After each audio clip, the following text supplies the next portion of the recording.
Welcome back to the shop.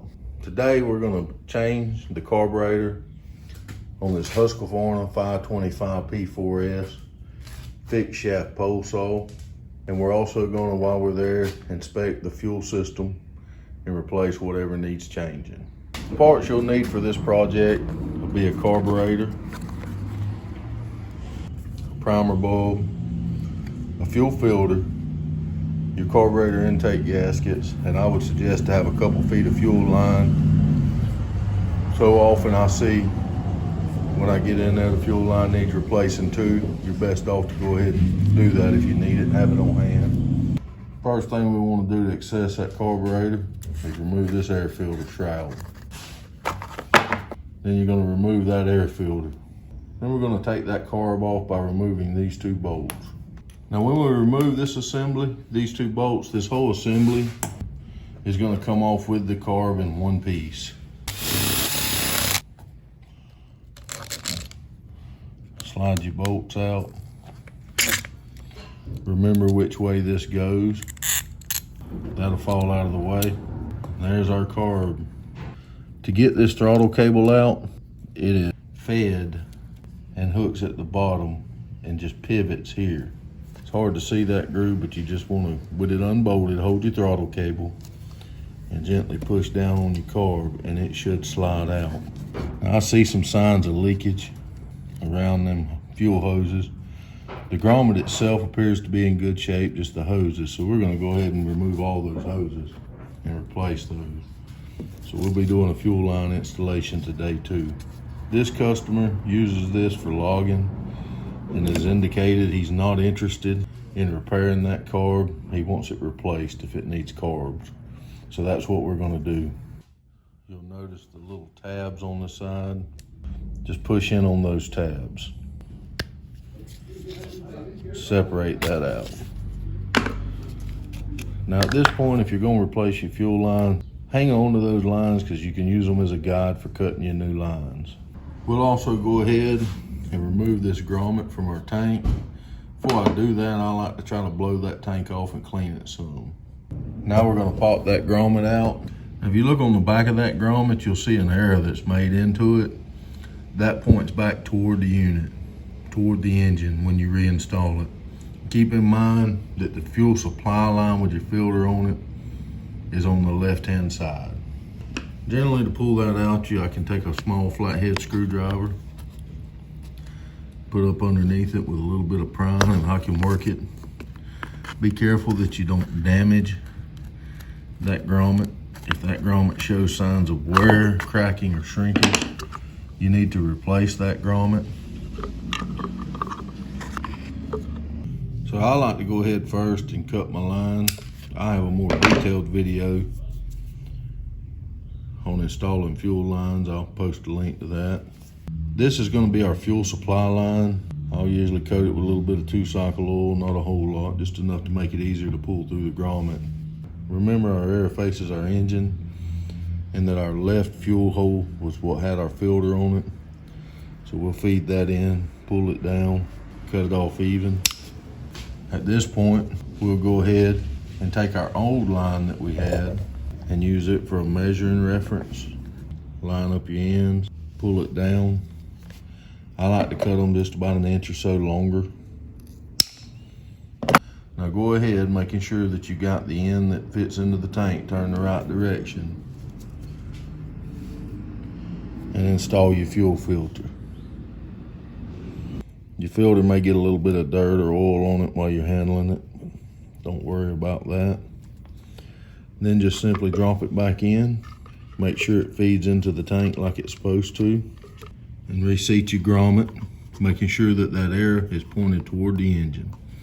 Usually if you'll tuck it in on one side, you can kind of push it around and work it and pop it right in. So that's our fuel supply line. For now, we'll just leave it hanging. Remember which one it is. At this point, we're going to go ahead and cut our new lines for our primer bulb. You want to remember which one of these lines when you cut them and put back on the direction. I have a good video on that. I'll post a link on installing primer bulbs correctly. So we've cut our first line for our primer bulb. It's going to be what comes from the carburetor to pull that fuel through the carburetor. And we've determined on this one that that is our short stub. We'll go ahead and slide it on. Then we'll remove our return line from our old primer bulb, which you can see is on the long tube. And then we'll go ahead and match it up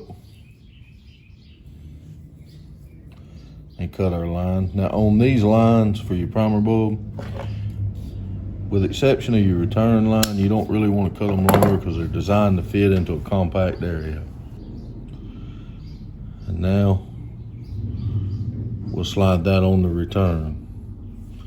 So we now have that ready for installation. So now we have the parts of our fuel system prepped and ready for reinsertion. If you'll notice on this cover where the primer bulb mounts, there are 2 notches that are straight across from each other and then 1 notch to the side. If you look at that primer bulb, you'll notice these 2 clips straight across from each other and the notch on the side. You just simply feed your 2 lines in, line up those notches, and it may take a little wiggling, but that should just push home. Now we'll take our carburetor mounting bolts, slide them through the front. Take our gasket that only has 2 holes, it's solid on the top or bottom with no holes, and slide it over your bolts. Lay it down on a flat surface where you can work with it. Then you're going to take your new carburetor, orientating it the right way, and you're going to slide it over your studs. Now, you see this little arm? In the final assembly, it's going to move around a little bit, but you're going to want to line that arm up with that notch. That's what controls your choke. So slide your carburetor over, line that notch up. Now we're going to pull it around. We're going to take our fuel line that's on our short stub that draws, and we're going to hook it here on the metering side of the carburetor. This other line is our return. It'll go back into the tank when we put it back on. Now at this point, I like to go ahead and hook up my fuel supply that's coming from my tank. You want to hold those studs so that they don't fall out till you get it up. Take that fuel supply line and put it on, just like that. Now, this part's gonna be tight. I'm not sure how well I can show you this, but I'm gonna try to talk you through it. You're gonna put your gasket on the back that's got the holes in it, line it up. The goal here is to keep your choke rod lined up in this groove, hold your gasket in place. All at the same time, you want to take your throttle. If you look down in there, you'll notice it's recessed. You want the bigger end toward the top. Now you're going to take it while holding all that together and try to slide it in there. All at the same time, you're going to be trying to hook up this throttle cable and put your return line into your tank. So what I generally do is let's go ahead and start that return line into that tank. And then generally I'll go ahead and set the bolts in there where they go. I won't tighten them yet. I'll generally give them bolts just 1 or 2 turns, just enough to keep it into place where I can free up my hands. It's by no means tight. And then reach in, pull your throttle down. I wish there was a better way I could show you, but I just can't really get in there. But your goal is to pull it down and try to line that cable up where it slide down into that groove, and then keep it pulled over where it locks into that bushing. I don't really know how I can get in any closer to show you, but that's what we're after. Now, while keeping that choke rod lined up, you want to snug down your carb. Check that choke, make sure it's functional. Now that we got our fuel system hooked back up and our new carb replaced, let's pull that primer and see if we get any fuel. And we do. So the only thing left to do now is we'll install a new air filter and test our unit. We have a new pre-filter in our cover. Let's see if it'll run.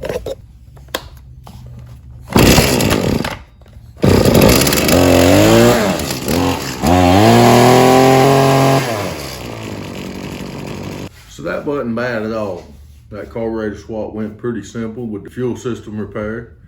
With the right tools, that should take you about 20 to 25 minutes. If your fuel lines look good and your priming bulb looks good, the carb change should take you about 10 to 15.